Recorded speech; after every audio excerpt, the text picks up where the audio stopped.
반가워요 여러분. 책을 통해 나를 돌아보고 세상을 알아가는 온책 읽기 시간이에요. 오늘 살펴볼 책은 바로 김소연 진아일 동안이라는 책이에요. 우리 다같이 책을 읽어볼까요? 이 책의 제목은 내가 김소연 진아일 동안입니다. 이름이 김소연 진아, 무려 5글자네요. 또 책 표지를 살펴볼까요? 두 여자아이가 마주보고 있어요. 한 아이는 평온하게 웃고 있지만 한 아이는 얼굴을 찌푸리고 상대방을 쳐다보고 있어요. 제목과 표지를 보았을 때 이 책은 어떤 내용일 것 같나요? 이 책의 내용을 상상하여 봅시다. 그리고 활동지의 사파를 상상한 내용대로 순서에 맞게 배치하고 상상한 이야기를 적어 봅시다. 여러분은 어떤 말을 들을 때 기분이 좋아지나요? 부모님의 사랑한다는 말, 친구와의 재미있는 대화, 선생님의 칭찬 등 우리를 기분 좋게 하는 말이 참 많은 것 같아요. 그 중에서도 선생님께 어떤 말을 들었을 때 가장 기분이 좋은지 생각해 봅시다.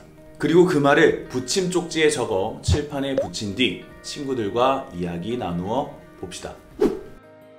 부모님, 친구, 선생님 등 내가 좋아하는 누군가가 내게 꽤 어려운 부탁을 했을 때 여러분은 하나처럼 거절을 잘하는 편인가요? 아니면 진아처럼 거절하기가 어려워 부탁을 들어주는 편인가요? 선생님은 진아처럼 거절을 잘 못하는 편인 것 같아요. 역시 너야 착해, 잘할 거라고 믿어 라는 말을 듣고 용기를 내긴 했지만 억지로 낸 용기에 마음이 무거웠던 진아와 같이 부탁을 거절하지 못해서 후회했던 경험이 있진 않나요? 때로는 나를 위해 거절이 필요할 때도 있는 것 같아요. 여러분, 부탁을 들어주고 후회했던 경험을 한번 적어봅시다. 그리고 그때의 나에게 조언의 한마디를 해봅시다. 진아는 소연이의 도우미가 된 이후로 억울하고 속상한 상황을 여러 번 겪게 됩니다. 훈이에게 네가 김소연이랑 오카리나 연습해 라는 어이없는 요구를 듣기도 하고, 열심히 연습했던 오카리나 연주는 소연이가 시작하지 않아 해보지도 못했다든지 하나에게 훈계를 듣는다든지 많은 일이 있었는데요. 내가 그 상황에 놓여진 진아였다면 어떻게 행동했을까요?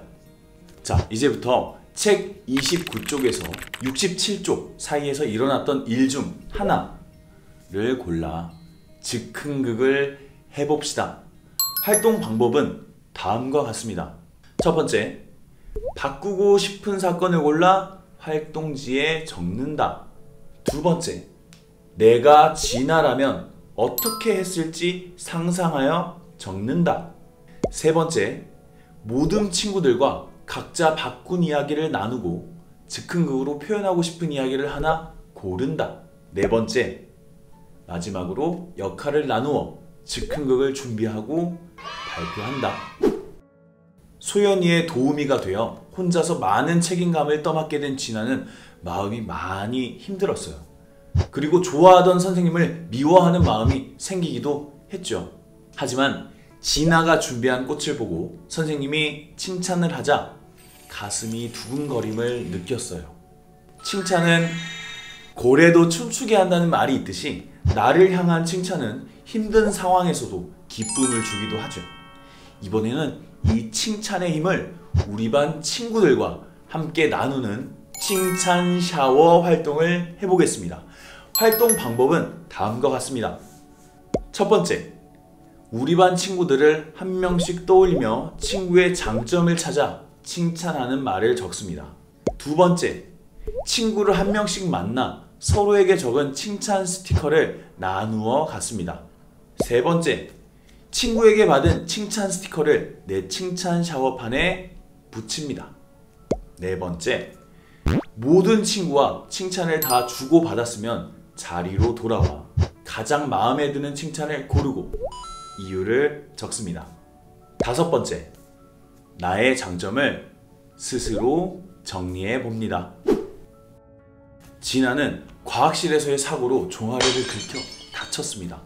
엄마는 진아를 치료하겠다며 데려갔지만 데려간 곳은 다친 종아리를 치료하는 곳이 아니었습니다. 바로 스트레스를 치료하는 곳이었죠.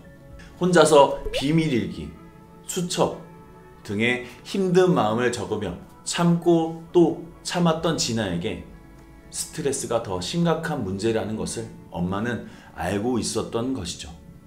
몸의 건강만큼이나 어쩌면 그보다 더 중요한 것이 바로 마음 건강인데요. 여러분의 마음은 건강한가요? 여러분의 스트레스 지수를 간단한 질문을 통해 테스트해 봅시다. 그리고 나만의 스트레스 해소 방법을 친구들과 나누어 보며 건강한 스트레스 해소 방법을 알아봅시다. 진아는 스스로를 혼자라고 생각하고 혼자서 참아왔지만 주변에는 진아를 알아주고 도와주는 사람들이 있었습니다. 진아를 가장 힘들게 한 장본인이지만 진아가 다친 것을 가장 먼저 알고 있었던 조금 아프고 다른 사람들보다 못하는 게 많을 뿐인 소연이. 진아를 놀리지만 진아의 힘듦을 알아채고 선생님께 편지를 썼던 정우. 진아와 끊임없이 대화하려고 노력하고 진아의 문제를 해결하려고 노력해준 엄마 등 진아를 진심으로 아끼고 생각해주는 사람들을 골라 마음을 전할 수 있는 편지를 써봅시다. 마지막이 되어서야 진아는 선생님께 그동안에 힘들었던 마음을 솔직하게 이야기하고 소연이를 혼자 돕는 일을 그만둘 수 있게 됩니다. 나에게 중요한 사람이 하는 부탁을 거절하는 것에는 엄청난 용기가 필요합니다. 혹시 거절했다가 실망을 안겨주거나 미움받게 되진 않을까 하는 걱정에 내키지 않는 제안을 받아들이게 될 수 있는데요. 사람은 살다 보면 서로에 대해 오해하고 실망하거나 혹은 다투게 되는 일이 생깁니다. 그렇지만 다시 화해하고 함께 웃고 떠들며 또 잘 지내게 되고 거절하는 그 순간은 조금 민망하고 어색할 수 있지만 다시 괜찮아진답니다. 그러니 용기를 가지고 거절하는 방법을 연습해 봅시다. 활동 방법은 다음과 같습니다.